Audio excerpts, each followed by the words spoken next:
대선 당시 문재인 대통령의 싱크탱크 국민성장자문위원장을 맡으셨습니다. 그리고 지금도 문재인 정부의 경제적 성공을 위해서 늘 노심초사하고 계시는데요. 안보 문제뿐만 아니라 다음 주 한미 정상을 앞두고도 상당히 이 북한 사드 배치의 문제든지 한반도 긴장 완화의 문제, 평화 체제의 문제 이런 것에 대해서 높으신 경륜과 또 박아가신 지식으로 문재인 대통령에게 많은 지혜를 주셨지 않을까 생각이 돼서 오늘 특집 대담 시간에 박성전 한은 총재를 모셨습니다. 총재님 안녕하십니까? 네, 안녕하세요. 예. 건강하시죠? 예, 그렇습니다. 예.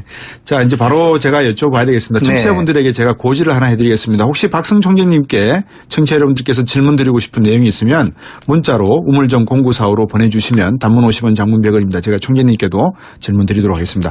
문재인 정부가 경제정책 기조는 소득주도 성장이다 이렇게 말씀을 하고 있는데 네. 제가 알기로는 박성 총재님의 생각이셨죠? 제가 너무 돌직구로 확 질문을 드렸죠. 제가 그걸 주장을 했죠. 그러셨죠. 예, 저도. 예. 지금까지 성장 정책과는 어떻게 다른 걸로 이해를 하면 되겠습니까? 청취자분들이. 지금까지 우리나라 경제 성장은 네. 수출이 그렇죠. 이끌어오지 않았습니까? 네. 수출은 누가 했느냐? 우리 가게가 한 것이 아니고 대기업이었습니다. 네. 그러니까 정부는 수출 증대를 위해서 대기업에 온갖 특혜를 주어서 대기업을 길렀거든요. 네. 그러면 대기업은 그렇게 해서 돈을 벌면 어떻게 했느냐. 국내 투자를 해서 예. 고용을 해서 네. 고용을 하게 그러면 소득이 이제 가계로 가지 않습니까? 네. 이게 이른바 선순환입니다. 예. 이러한 성장 방식을 우리는 흔히 낙수 효과에 의한 성장 방식이라고 네. 말합니다. 네. 그래서 이런 낙수 효과에 의한 성장 방식, 그동안 우리 정부가 해온 방식은 네. 수출 주도 성장, 예. 대기업 주도 성장, 네. 복지보다 성장 우선 성장, 예. 막 이렇게 표현할 수 있을 겁니다. 예. 그런데 지금 두 가지 문제점이 생겼습니다. 예. 하나는 네. 수출이 경제를 갈 힘을 잊어버렸습니다. 네. 근데 그동안에는 수출이 두 자릿수로 늘어서 경제를 고도 성장을 시켰는데 네. 지금은 재작년에는 수출이 8%가 줄고 네. 작년에는 6%가 줄고 예. 올해 와서는 수출이 늘어나고 있습니다만 그러나 경제 성장을 이끌어갈 수 있는 그런 능력은 없어졌습니다. 네. 또 하나 문제는 대기업이 설사 소득이 늘어난다 하더라도 네. 그 소득으로 국내 투자를 기피합니다. 예. 이게 국내 투자를 해야만 이제 고용도 늘고 하는데 그렇죠. 국내 투자를 기피하고 해외 투자를 하거나 유보로 쌓거나 예. 이렇게 하다 보니까 대기업의 성장 과실이 가계로 흘러가는 길이 막혔습니다. 예. 이래서 경제 성장이 막혀서 지금 예를 들면 DJ 정부 때 5% 하던 경제 성장이 예. 지금은 2%대로 반토막이 나지 않았습니까? 예. 그래서 지금 새 정부가 주장하는 이 소위 소득 주도 성장은 네. 이래서는 안 되겠다. 네. 이제 수출 대신에 경제 성장은 가계 소비가 이끌어가야 되겠다. 네. 가계 소비가 이끌어가려면 가계 소득을 보호해야 되겠다. 예. 그러니까 대기업 소득을 보호할 것이 아니라 가계 소득을 보호하자. 예. 이렇게 이제 바뀌는 거고. 예. 그리고 가계 소득을 보호하기 위해서는 고용을 늘려야 되겠고. 네. 그래 지금 고용 일자리 창출도 여기서 나오는 겁니다. 그렇군요. 고용을 늘려야 되겠고 예. 또 가계 소득을 늘려면 임금을 올려야 되겠고 예. 그리고 최저임금도 올려야 되겠고 예. 가계 소득 늘리려면 복지도 늘려야 되겠다. 예. 이래서 그리고 가계 소득을 전반적으로 평준화하려면 빈부격차도 축소해야 되겠다. 네. 결국은 이렇게 해서 가계 소비가 늘어서 그 구매력 가지고 대기업이 늘고 성장하고 예. 대기업이 성장해서 경제가 성장하는 거꾸로 가는 방식이죠. 과거하고는. 예. 이 효과를 우리는 분수 효과라고 말합니다. 예. 그러니까 아까 말은 낙수 효과하고 대비되는 개념이죠. 예. 이 분수 효과에 의한 성장을 소득 주도 성장이다 이렇게 말을 할 수 있습니다. 예. 네. 낙수 효과라고 하는 것은 위에서 물이 밑으로 떨어지는 그렇죠. 힘을 예. 이용하는 것이고 분수는 밑에서 힘을 그렇죠. 올리는 거니까요. 예, 예. 그렇군요. 총재님 말씀하시는 내용을 들으니까 문재인 대통령보다 설명을 더 잘해 주시는데요. 정부에서 일자리 마련을 위해서 지금 11조 추경 예산을 이야기하고 있지 않습니까? 네. 지금 반대가 심한데 이 추경이 꼭 필요하다고 보시는 거죠, 총재님도? 한마디로 꼭 필요합니다. 예. 왜 그러냐. 지금 우리나라 실업 문제는 과거와 다릅니다. 과거 실업 문제는 일시적입니다. 예. 그때만 지나면 다시 이제 실업률이 감소하는데 예. 지금의 실업은 구조적입니다. 이대로 두면 점점 더 악화되는. 예. 이제 그건 왜 그러냐면 우선 우리나라 대기업이 국내 투자를 안 하고 예. 그러니까 이제 고용이 줄죠. 그리고 또 국내 투자를 해도 예. 사람을 안 써요. 예. 그래서 결국은 이제 실업자가 늘고 지금 실업자가 130만 명에 취업 준비생이 70만에서 200만 명 아닙니까? 예. 그래서 지금 실업률이 5%, 청년 실업률이 12%로 지금 예. 역대 최고 수준이거든요. 예. 그런데 이게 이제 이런 문제가 생기는 것은 원래 민간 기업이 이 문제를 해결해야 하는데 네. 민간 대기업이 이 고용하는 이 일을 제대로 못하니까 네. 결국은 정부가 그 빈자리를 채워줘야 되겠다. 그러니까 고용 문제를 민간 기업에게만 맡길 수는 없다. 이제 정부도 나서야 되겠다. 네네. 이제 이런 뜻입니다. 예. 그러니까 예를 들면 선진국에 가면요. 네. 한간 교차로에 교통을 필요가 없는 한간 교차로에 교통정리원이 배치되어 있는 경우가 있습니다. 예. 이건 왜 그러냐면 정부가 어차피 그 사람에게 거저 돈을 줘야 할 입장인데 그럴 네. 때면 그런 일이라도 시키자는 거고 예. 골프장에 가령 도우미 캐디도 예. 골프장은 없앴으면 좋겠는데 예. 고용 때문에 정부가 없애지 말아라. 예. 이렇게 하는 수가 많이 있습니다. 네. 이런 것이 모두 다 정부가 이제 나서서 네. 고용에 참여하는 일이라 이렇게 보겠습니다. 네. 말씀하신 내용을 듣고 보니까 정말 이 정부가 나서야 될 필요성이 있는 것 같은데 정부가 나선다는 건 결국은 예산을 더 써야 된다는 문제가 그렇죠. 되니까 예. 이제 이 문제가 조금은 뒤에서 여쭤보겠습니다만 지금 미 연준이 이번에 금리 올렸지 않습니까, 총재님? 예. 연내 한두 번 더 올리다 이런 이야기가 나오는데 예. 아마 한 번 정도 더 올리겠지만 내년에도 한 3번 더 올리지 않겠습니까? 네, 그럴 거예요. 우리도 금리 올려야 됩니까? 어떻게 해야 됩니까? 미국이 올린다고 그래서 반드시 우리가 따라 올릴 필요는 없다고 봅니다. 네. 이제 여러 가지 상황이 다르니까. 네. 그렇지만 지금 앵커께서도 예. 말씀하셨지만 미국이 지금 올해 금리 올리고 내년에도 올리면 네. 미국 금리가 2% 될 거예요, 내년에. 네. 내후년에는 3%대가 될 겁니다. 예. 지금 우리나라가 현재 1.25 아닙니까? 그렇습니다. 예. 이렇게 될 때는 이건 못 견딘다. 네. 한국이 여자가 자꾸 외국으로 빠져나가고 예. 환율이 요동치고 이거 견딜 수가 없다. 그래서 우리도 올릴 수밖에 없다. 예. 그러나 그 시기가 언제냐는 것은 네. 제가 볼 때는 빠르면 올 하반기. 예. 늦어도 내년 네. 중에는 예. 우리나라도 금리를 올려야 하고 예. 우리나라 경제가 정상화되었다고 가정했을 때 우리나라 금리의 최적 수준은 네. 3% 내지 4%가 될 것이다. 예. 다시 말해 우리나라도 3 내지 4% 수준까지는 앞으로 어느 수준까지는 네. 올릴 수밖에 없다. 이렇게 생각합니다. 네. 그러면 이제 결국은 가계부채 이야기가 나올 수밖에 그렇습니다. 없지 않습니까? 그렇습니다. 가계부채의 가장 또 핵심은 결국 부동산인데요. 네.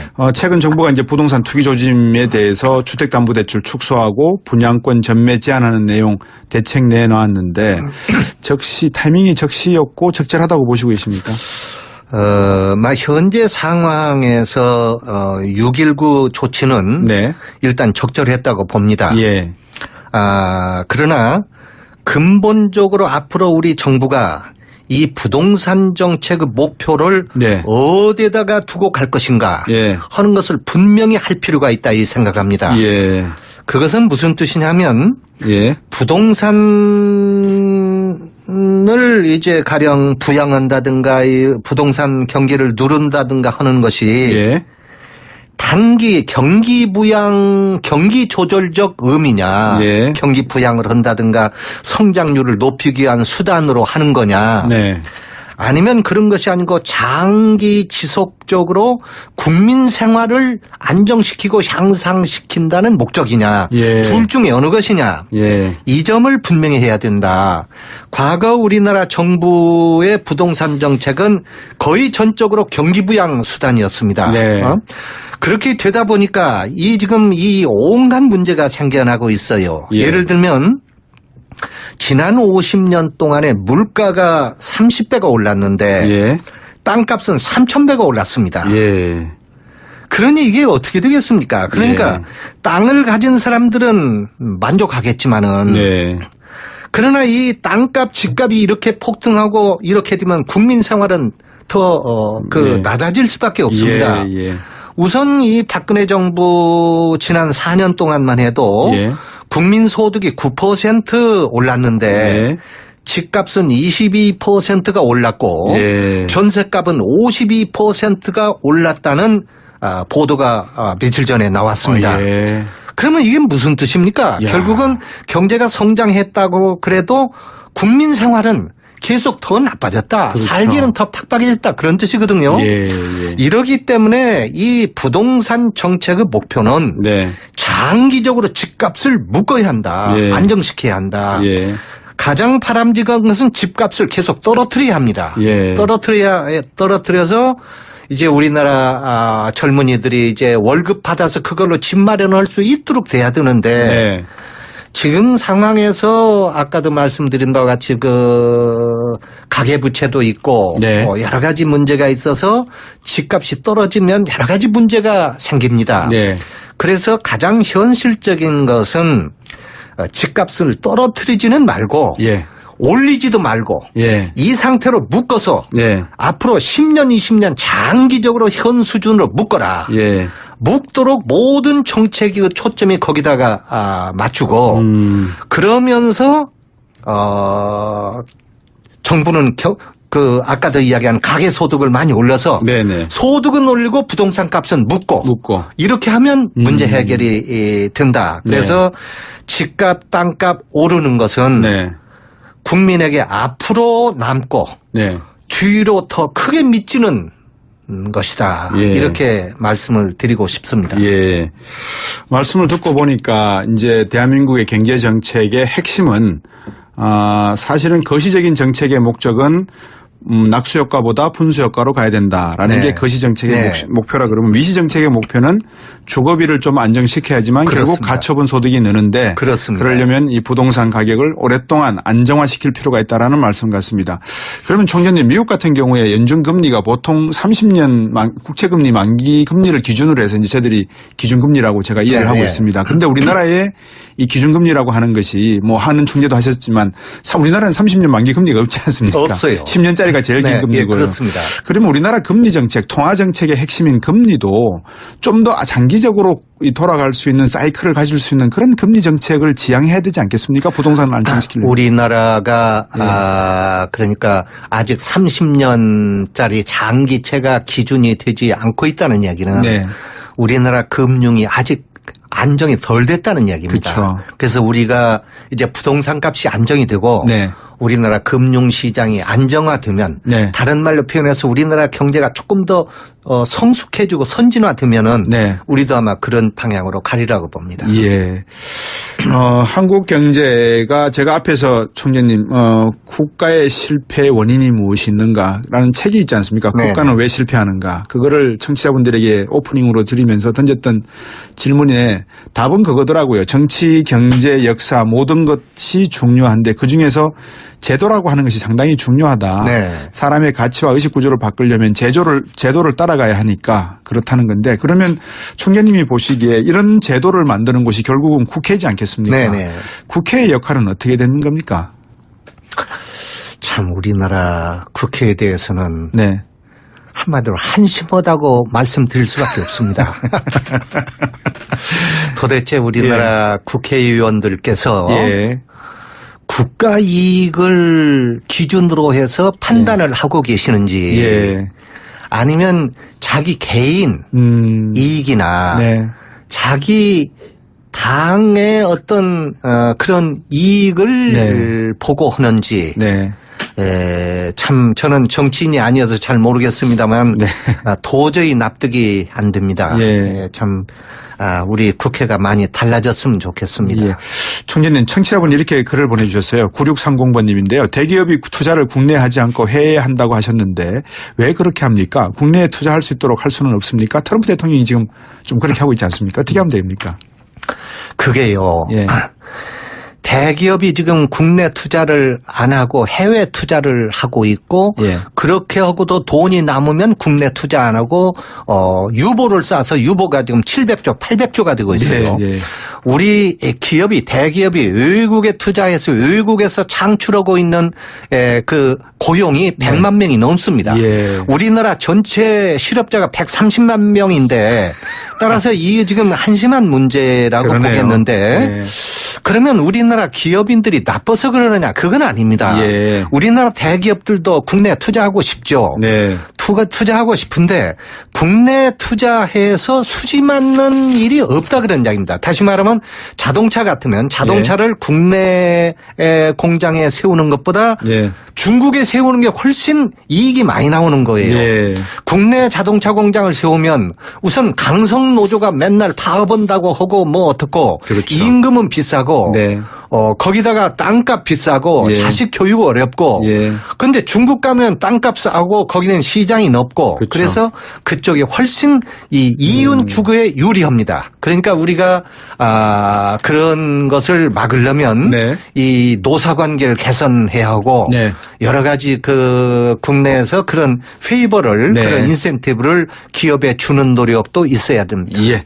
대선 당시 문재인 대통령의 싱크탱크 국민성장 자문위원장을 하셨던 박성 전 한은 총재로부터 국가 운영에 대한 문재인 정부의 경제 안보 정책 큰 방향 들어보고 계십니다.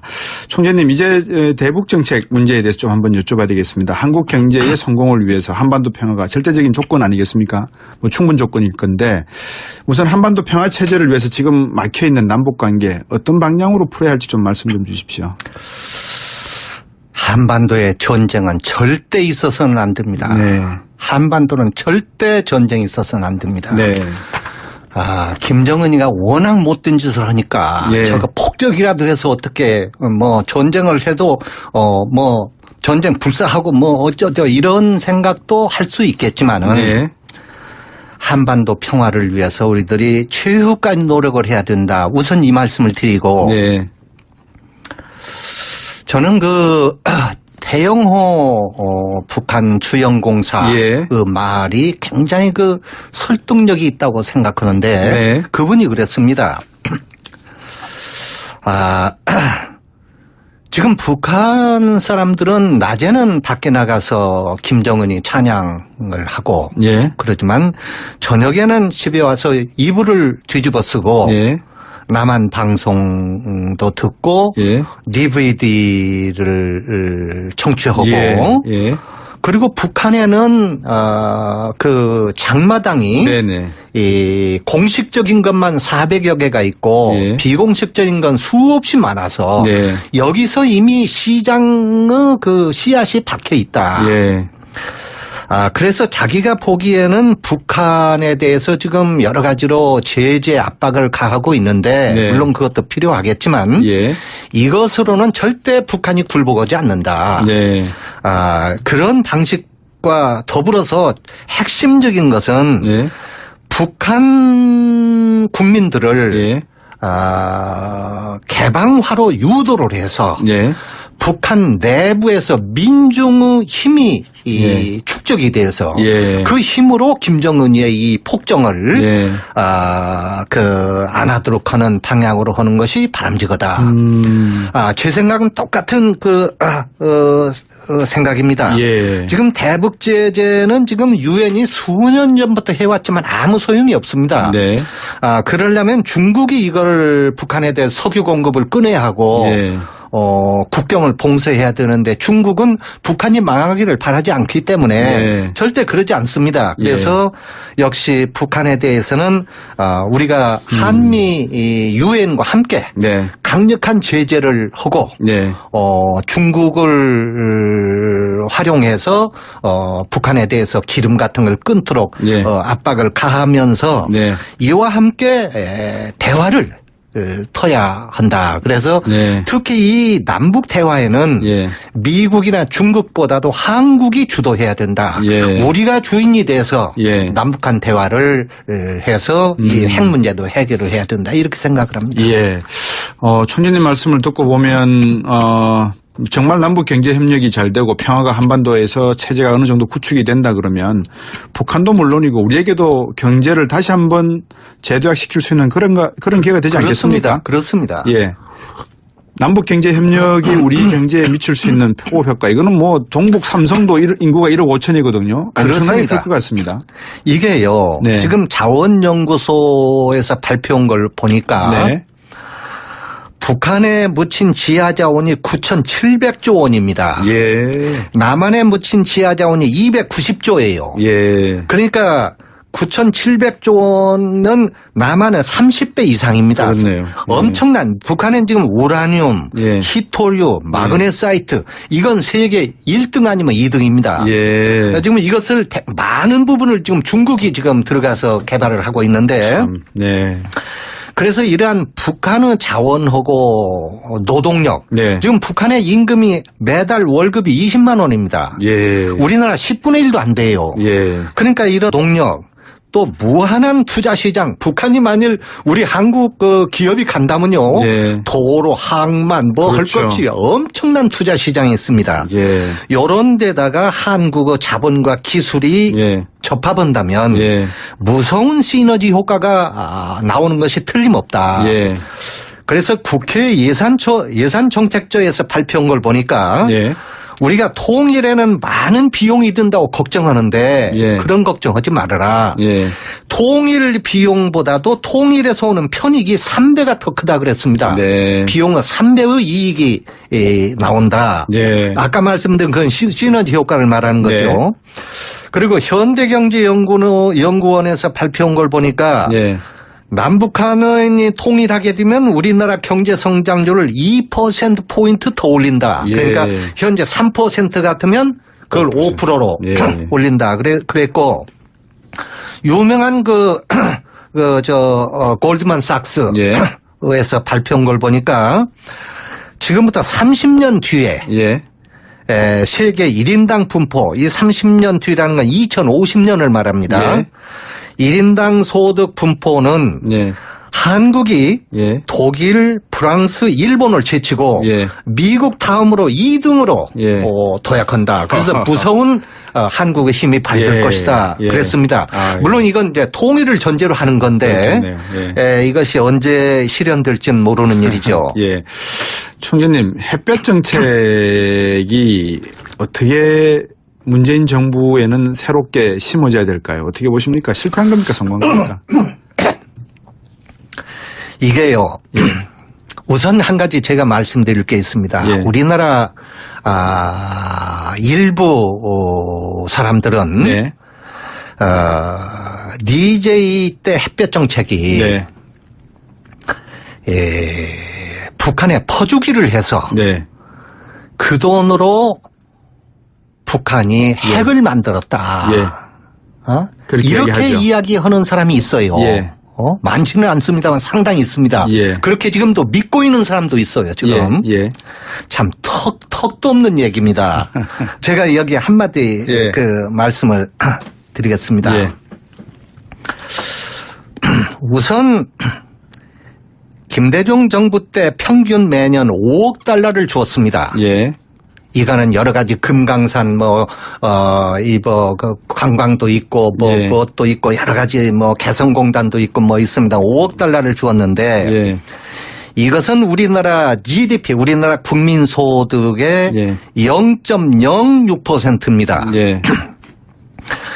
이건 쉽게 말씀드리면 어느 정도냐면 예. 매달 1,000만 원의 월급을 받는 잘 사는 형이 예. 못 살고 못된 동생한테 예. 매달 6천 원을 주는 겁니다. 예. 그러면 1,000만 원 받는 잘 사는 형이 못 사는 동생을 6천 원 준 것을 우리가 퍼주었다고 말을 해야 되는가. 국민들이 한번 대답해 주기 바랍니다. 예. 이게 퍼주었다고 해야 되느냐. 예. 그리고 이것으로 핵을 개발했다는 것이 설득력이 있느냐. 예. 예. 제가 그걸 말씀드리겠어요. 예. 북한이 핵을 개발하기 시작한 것은 네. DJ의 돈을 받아서 시작한 것이 아니고 예. YS 때 예. 1994년부터 개발하기 시작했습니다. 예.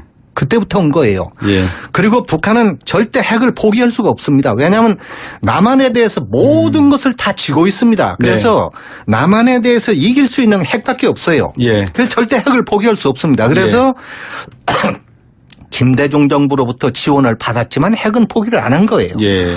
문제는 핵을 포기하도록 하는 데는 김대중의 햇볕 정책이 실패했습니다. 예. 그러나 김대중의 햇볕 정책을 성공한 것은 예. 평화체제입니다. 예. 그 돈을 주어가지고 예. 개성공단 생기고 그 금강산 관광 생기고 예. 남북 철도가 연결되고 도로 연결되고 이산가족이 상병하고 수만 명이 매년 왕래했고 네. 거기다가 북한의 가장 민감한 군항인 해주항까지 남한 기업에 왕래하도록 개방하는 데까지 왔어요. 예. 예. 이렇게 평화체제가 돼서 전쟁 걱정을 전혀 안 했단 말입니다. 예. 이런 점에서 김대중의 햇볕 정책은 반쪽 성공이다. 네. 이렇게 평가할 수 있는데 네. 이명박 박근혜 정부의 9년 동안에 우리 아는 바와 같이 완전히 대북 관계를 단절시키고 네. 개성공단도 폐쇄했습니다. 예. 그 결과 그러면 핵이라도 막았느냐. 핵을 막기는커녕 5차 핵은 전까지 했습니다. 몇십 배로 더 커지고 거기다가 장거리 미사일까지도 예. 포함하고 핵실험을요 2006년에 한 번 했습니다. 예. 노무현 정부 때. 네. 그리고 나머지 3번은 전부 이명박 정부에서 한 겁니다. 예. 그러면 핵 개발을 못 시킨 것만 있느냐? 그러면 예. 평화 체제는 유지했느냐? 예. 이것도 깼습니다. 예. 천양함 폭침당하고 연평도 폭격당하고 네. 끊임없는 도발 행위에다가 긴장 고조, 전쟁 위험, 냉전 체제 회귀. 이래서 제가 볼 때는 이명박 박근혜 정부 9년은 네. 대북 정책에 완전 실패했다. 예. 반쪽 성공이 아니라 예. 예. 핵도 막지 못하고 평화도 갖지 못하고 네. 그런 것이다. 이렇게 말씀드릴 수 있어요. 예. 총재님께서 말씀을 해 주시는 걸 가만히 들어보면 고개를 끄덕끄덕 거리지 않을 수가 없는데 이제 조금 더 개성공단이나 또 통일 문제가 중요하다는 것은 청취자분들께서 충분히 이해하셨을 것 같고 총재님께 여쭤보고 싶은 질문이 너무 많아서요. 한 가지 놓치기 전에 잊지 않고 네. 복지 프로그램을 한번 여쭤보고 싶어요. 아까도 종가세 종량세 얘기했는데 새 정부는 여러 가지 복지 프로그램 내놓고 있는데 증세 언급이 아직은 없거든요. 네네. 추경도 증세 없이 한다 그랬고 네. 복지 경제 정책의 가장 핵심은 또 복지 아니겠습니까? 네. 복지제도 어떻게 증세를 한다면 어디에서 거둬야 한다고 보십니까? 법인세 이야기도 많이 나오고 하는데요. 증세 없이 복지 사업을 제대로 한다는 것은 네. 그렇게만 된다면 참 좋지요. 예. 그러나 그건 거짓말입니다. 예.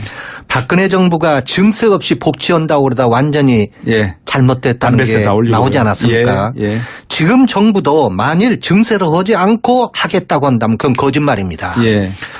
이번 추경은 다행히 증세 없이 할 수 있다 하더라도 예. 증세는 해야 됩니다. 예. 안 할 수 없어요. 예. 지금 이 증세가 그러면 보면은 지금 현재 조세 부담률이 예. OECD 평균이 25%입니다. 네.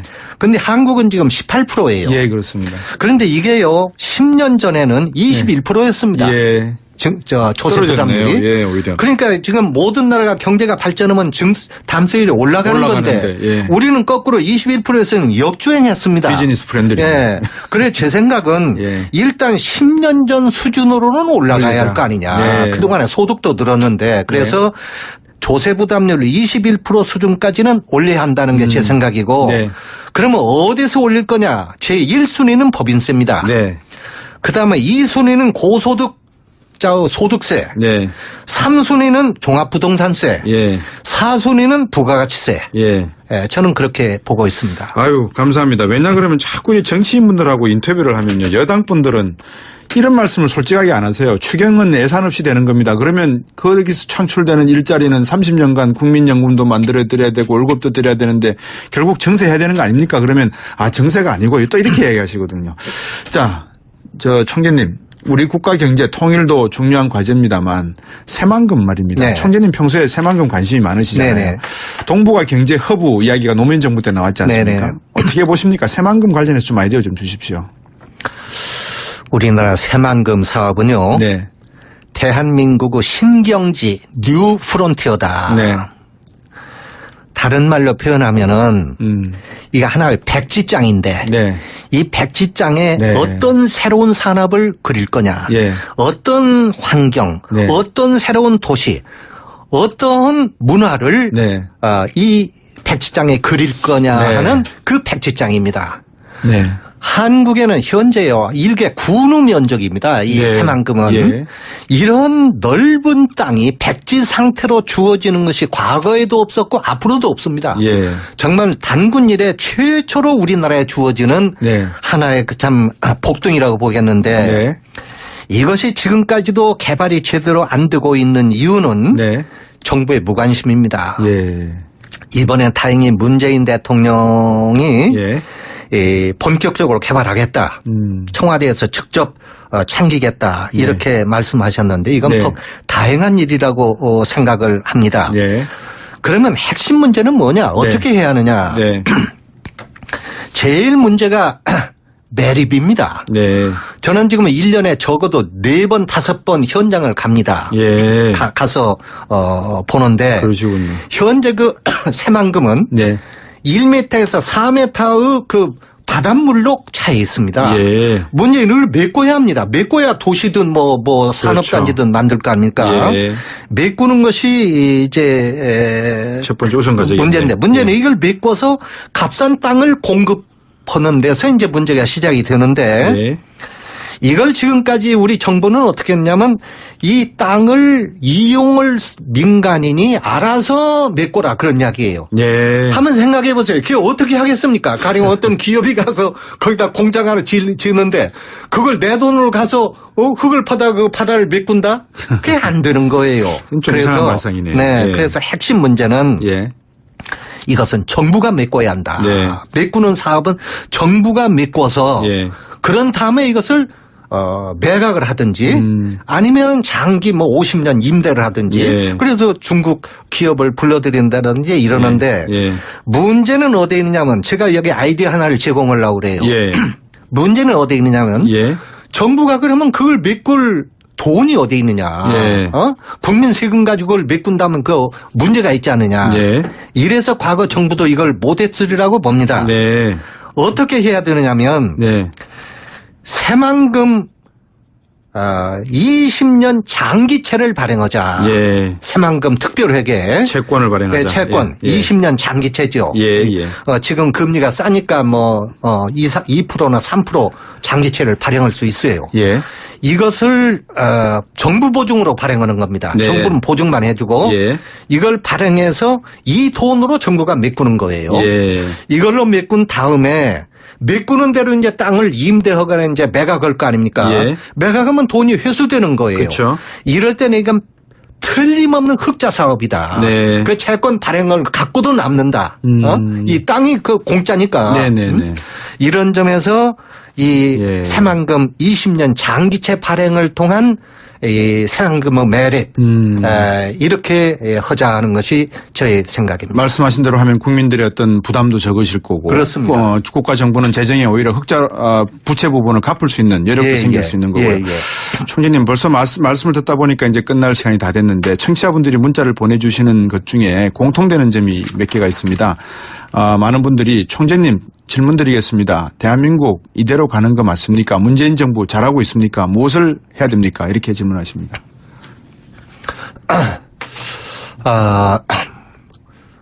저는 문재인 정부 잘하리라고 생각합니다. 네. 난 과거 어떤 정부보다도 네. 잘할 것이다. 우선 제가 보는 문재인 대통령은 네. 사심이 없는 사람입니다. 예. 제가 볼 때 그분의 마음은 이 서민들 마음하고 똑같아요. 네. 서민들이 왜 연탄 떼러 다니고 그렇죠. 뭐 하고 뭐 먹고 살기 위해서 뭐 하고 오는 거 있잖아요. 예. 그분들의 마음 예. 같아요. 예. 그리고 변함이 없습니다. 절대 꾸밈이 없어요. 예.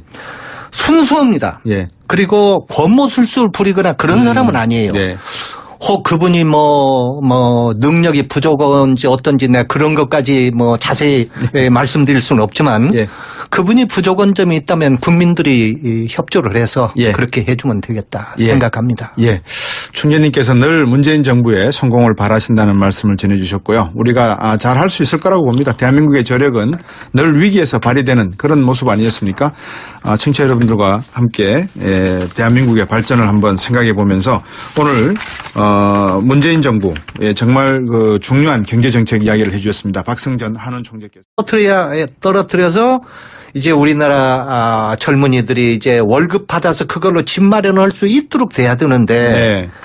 지금 상황에서 아까도 말씀드린 바와 같이 가계부채도 있고 네. 여러 가지 문제가 있어서 집값이 떨어지면 여러 가지 문제가 생깁니다. 네.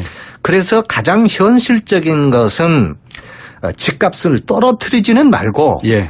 올리지도 말고 예. 이 상태로 묶어서 예. 앞으로 10년, 20년 장기적으로 현 수준으로 묶어라. 예. 묶도록 모든 정책의 초점이 거기다가 맞추고 그러면서 정부는 아까도 이야기한 가계소득을 많이 올려서 네네. 소득은 올리고 부동산 값은 묶고 이렇게 하면 문제 해결이 된다. 그래서 네. 집값, 땅값 오르는 것은 네. 국민에게 앞으로 남고 네. 뒤로 더 크게 미치는 것이다. 예. 이렇게 말씀을 드리고 싶습니다. 예. 말씀을 듣고 보니까 이제 대한민국의 경제 정책의 핵심은 사실은 거시적인 정책의 목적은 낙수 효과보다 분수 효과로 가야 된다라는 네. 게 거시 정책의 네. 목표라 그러면 미시 정책의 목표는 주거비를 좀 안정시켜야지만 그렇습니다. 결국 가처분 소득이 느는데 그렇습니다. 그러려면 이 부동산 가격을 오랫동안 안정화시킬 필요가 있다라는 말씀 같습니다. 그러면 총재님 미국 같은 경우에 연준 금리가 보통 30년 국채 금리 만기 금리를 기준으로 해서 이제 저희들이 기준 금리라고 제가 이해를 하고 있습니다. 그런데 우리나라의 이 기준 금리라고 하는 것이 하는 총재도 하셨지만 우리나라는 30년 만기 금리가 없지 않습니까? 없어요. 10년짜리가 제일 긴 금리고요. 예, 그렇습니다. 그러면 우리나라 금리 정책, 통화 정책의 핵심인 금리도 좀 더 장기적으로 돌아갈 수 있는 사이클을 가질 수 있는 그런 금리 정책을 지향해야 되지 않겠습니까? 부동산을 안정시키려면. 우리나라가 그러니까 아직 30년짜리 장기채가 기준이 되지 않고 있다는 이야기는 네. 우리나라 금융이 아직 안정이 덜 됐다는 이야기입니다. 그렇죠. 그래서 우리가 이제 부동산 값이 안정이 되고 네. 우리나라 금융시장이 안정화되면 네. 다른 말로 표현해서 우리나라 경제가 조금 더 성숙해지고 선진화되면은 네. 우리도 아마 그런 방향으로 가리라고 봅니다. 예. 한국 경제가 제가 앞에서 총재님, 국가의 실패의 원인이 무엇이 있는가라는 책이 있지 않습니까? 네. 국가는 왜 실패하는가? 그거를 청취자분들에게 오프닝으로 드리면서 던졌던 질문에 답은 그거더라고요. 정치, 경제, 역사 모든 것이 중요한데 그중에서 제도라고 하는 것이 상당히 중요하다. 네. 사람의 가치와 의식 구조를 바꾸려면 제도를 따라가야 하니까 그렇다는 건데 그러면 총재님. 대기업이 국내 투자를 안 하고 예. 그러니까 이제 고용이 줄죠. 그리고 또 국내 투자를 해도 예. 사람을 안 써요. 예. 그래서 결국은 이제 실업자가 늘고 지금 실업자가 130만 명에 취업 준비생이 70만에서 200만 명 아닙니까? 예. 그래서 지금 실업률이 5%, 청년 실업률이 12%로 지금 예. 역대 최고 수준이거든요. 예. 그런데 이게 이제 이런 문제가 생기는 것은 원래 민간 기업이 이 문제를 해결해야 하는데 네. 민간 대기업이 이 고용하는 이 일을 제대로 못하니까 네. 결국은 정부가 그 빈자리를 채워줘야 되겠다. 그러니까 고용 문제를 민간 기업에게만 맡길 수는 없다. 이제 정부도 나서야 되겠다. 네네. 이제 이런 뜻입니다. 예. 그러니까 예를 들면 선진국에 가면요. 네. 한간 교차로에 교통을 필요가 없는 한간 교차로에 교통정리원이 배치되어 있는 경우가 있습니다. 예. 이건 왜 그러냐면 정부가 어차피 그 사람에게 거저 돈을 줘야 할 입장인데 그럴 네. 때면 그런 일이라도 시키자는 거고 예. 골프장에 가령 도우미 캐디도 예. 골프장은 없앴으면 좋겠는데 예. 고용 때문에 정부가 없애지 말아라. 예. 이렇게 하는 수가 많이 있습니다. 네. 이런 것이 모두 다 정부가 이제 나서서 네. 고용에 참여하는 일이라 이렇게 보겠습니다. 네. 말씀하신 내용을 듣고 보니까 정말 이 정부가 나서야 될 필요성이 있는 것 같은데 정부가 나선다는 건 결국은 예산을 더 써야 된다는 문제가 그렇죠. 되니까 예. 이제 이 문제가 조금은 뒤에서 여쭤보겠습니다만 지금 미 연준이 이번에 금리 올렸지 않습니까, 총재님? 예. 연내 한두 번 더 올리다 이런 이야기가 나오는데 예. 아마 한 번 정도 더 올리겠지만 내년에도 한 3번 더 올리지 않겠습니까? 네, 그럴 거예요. 우리도 금리 올려야 됩니까? 어떻게 해야 됩니까? 미국이 올린다고 그래서 반드시 우리가 따라 올릴 필요는 없다고 봅니다. 네. 이제 여러 가지 상황이 다르니까. 네. 그렇지만 지금 앵커께서도 예. 말씀하셨지만 미국이 지금 올해 금리 올리고 내년에도 올리면 네. 미국 금리가 2% 될 거예요, 내년에. 네. 내후년에는 3%대가 될 겁니다. 예. 지금 우리나라가 현재 1.25 아닙니까? 그렇습니다. 예. 이렇게 될 때는 이건 못 견딘다. 네. 한국이 여자가 자꾸 외국으로 빠져나가고 예. 환율이 요동치고 이거 견딜 수가 없다. 그래서 우리도 올릴 수밖에 없다. 예. 그러나 그 시기가 언제냐는 것은 네. 제가 볼 때는 빠르면 올 하반기. 예. 늦어도 내년 네. 중에는 예. 우리나라도 금리를 올려야 하고 예. 우리나라 경제가 정상 네. 그 소득으로 국내 투자를 깊이 합니다. 예. 이게 국내 투자를 해야만 이제 고용도 늘고 하는데 그렇죠. 국내 투자를 깊이 하고 해외 투자를 하거나 유보로 쌓거나 예. 이렇게 하다 보니까 대기업의 성장 과실이 가계로 흘러가는 길이 막혔습니다. 예. 이래서 경제 성장이 막혀서 지금 예를 들면 DJ 정부 때 5% 하던 경제 성장이 예. 지금은 2%대로 반토막이 나지 않았습니까? 예. 그래서 지금 새 정부가 주장하는 이 소위 소득 주도 성장은 네. 이래서는 안 되겠다. 네. 이제 수출 대신에 경제 성장은 가계 소비가 이끌어가야 되겠다. 네. 가계 소비가 이끌어가려면 가계 소득을 보호해야 되겠다. 예. 그러니까 대기업 소득을 보호할 것이 아니라 가계 소득을 보호하자. 예. 이렇게 이제 바뀌는 거고. 예. 그리고 가계 소득을 보호하기 위해서는 고용을 늘려야 되겠고. 네. 그래 지금 고용 일자리 창출도 여기서 나오는 겁니다. 그렇군요. 고용을 늘려야 되겠고 예. 또 가계 소득을 늘려면 임금을 올려야 되겠고 예. 그리고 최저임금도 올려야 되겠고 예. 가계 소득 늘리려면 복지도 늘려야 되겠다. 예. 이래서 그리고 가계 소득을 전반적으로 평준화하려면 빈부격차도 축소해야 되겠다. 네. 결국은 이렇게 해서 가계 소비가 늘어서 그 구매력 가지고 대기업이 늘고 성장하고 예. 대기업이 성장해서 경제가 성장하는 거꾸로 가는 방식이죠. 과거하고는. 예. 이 효과를 우리는 분수 효과라고 말합니다. 예. 그러니까 아까 말은 낙수 효과하고 대비되는 개념이죠. 예. 이 분수 효과에 의한 성장을 소득 주도 성장이다 이렇게 말을 할 수 있습니다. 예. 네. 낙수 효과라고 하는 것은 위에서 물이 밑으로 떨어지는 그렇죠. 힘을 예. 이용하는 것이고 분수는 밑에서 힘을 그렇죠. 올리는 거니까요. 예. 그렇군요. 총재님 말씀하시는 내용을 들으니까 문재인 대통령보다 설명을 더 잘해 주시는데요. 정부에서 일자리 마련을 위해서 지금 11조 추경 예산을 이야기하고 있지 않습니까? 네. 지금 반대가 심한데 이 추경이 꼭 필요하다고 보시는 거죠, 총재님도? 한마디로 꼭 필요합니다. 예. 왜 그러냐? 지금 우리나라 실업 문제는 과거와 다릅니다. 과거 실업 문제는 일시적입니다. 예. 그때만 지나면 다시 이제 실업률이 감소하는데 예. 지금의 실업은 구조적입니다. 이대로 두면 점점 더 악화되는. 예. 이제 그건 왜 그러냐면 우선 우리나라 대선 당시 문재인 대통령의 싱크탱크 국민성장 자문위원장을 맡으셨습니다. 그리고 지금도 문재인 정부의 경제적 성공을 위해서 늘 노심초사하고 계시는데요. 안보 문제뿐만 아니라 다음 주 한미 정상을 앞두고도 상당히 이 북한 사드 배치의 문제든지 한반도 긴장 완화의 문제, 평화 체제의 문제 이런 것에 대해서 높으신 경륜과 또 박아가신 지식으로 문재인 대통령에게 많은 지혜를 주셨지 않을까 생각이 돼서 오늘 특집 대담 시간에 박성전 한은 총재를 모셨습니다. 총재님 안녕하십니까? 네, 안녕하세요. 예. 건강하시죠? 예, 그렇습니다. 예. 자, 이제 바로 제가 여쭤봐야 되겠습니다. 청취자분들에게 제가 고지를 하나 해드리겠습니다. 혹시 박성 총재님께 청취자 여러분들께서 질문 드리고 싶은 내용이 있으면 문자로 우물정 0945로 보내주시면 단문 50원 장문 100원입니다. 제가 총재님께도 질문 드리도록 하겠습니다.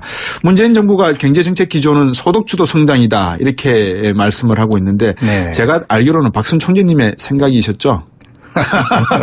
제가 너무 돌직구로 확 질문을 드렸죠. 제가 그걸 주장을 했죠. 그러셨죠. 예, 저도. 예. 그 지금까지 성장 정책과는 어떻게 다른 걸로 이해를 하면 되겠습니까, 청취자분들이? 지금까지 우리나라 경제 성장은 수출이 그렇죠. 이끌어오지 않았습니다. 네. 수출은 누가 했느냐? 우리 가게가 한 것이 아니고 대기업이었습니다. 네. 그러니까 정부는 수출 증대를 위해서 대기업에 온갖 특혜를 주어서 대기업을 길렀거든요. 네. 그러면 대기업은 그렇게 해서 돈을 벌면 어떻게 했느냐. 국내 투자를 해서 예. 고용을 해서 네. 고용을 하게 그러면 소득이 이제 가계로 가지 않습니까? 네. 이게 이른바 선순환입니다. 예. 이러한 성장 방식을 우리는 흔히 낙수 효과에 의한 성장 방식이라고 네. 말합니다. 네. 그래서 이런 낙수 효과에 의한 성장 방식, 그동안 우리 정부가 해온 방식은 네. 수출 주도 성장, 예. 대기업 주도 성장, 네. 복지보다 성장 우선 성장, 예. 막 이렇게 표현할 수 있을 겁니다. 예. 그런데 지금 두 가지 문제점이 생겼습니다. 예. 하나는 네. 수출이 경제를 갈 힘을 잊어버렸습니다. 네. 근데 그동안에는 수출이 두 자릿수로 늘어서 경제를 고도 성장을 시켰는데 네. 지금은 재작년에는 수출이 8%가 줄고 네. 작년에는 6%가 줄고 예.